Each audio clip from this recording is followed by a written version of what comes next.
यहाँ पढाइ हुने मन्दिर यही रहेछ।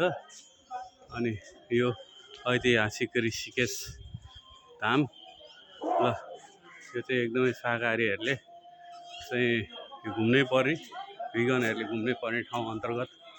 ल यहाँ चाहिँ हाम्रा भिगनका बालबच्चाहरूलाई ल्याएर पढाउने अनि त्यसपछि यहाँ गुरुकुलमा चाहिँ गएर बस्ने खाने व्यवस्थासहित सम्पूर्ण व्यवस्था गरेको छ। यो ऐतिहासिक ठाउँ, यस ऐतिहासिक पावन भूमिमा को प्रवर्तन गर्नुपर्छ हामी नेपालीहरूले। यस ठाउँको चाहिँ प्रवर्तन गर्ने, घुम्ने अनि यसको चाहिँ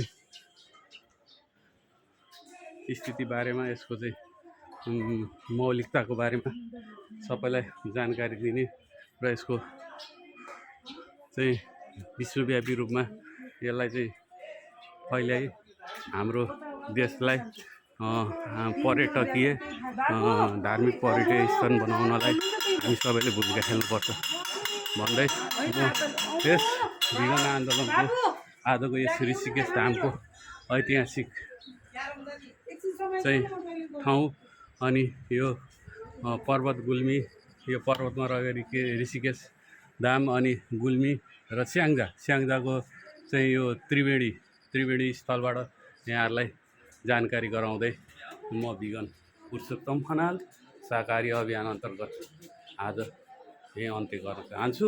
ल अर्को ठाउँ नेक्स्ट ठाउँ भिजिट गराउँछु। पखन्दा एउटा यो सोधौँ न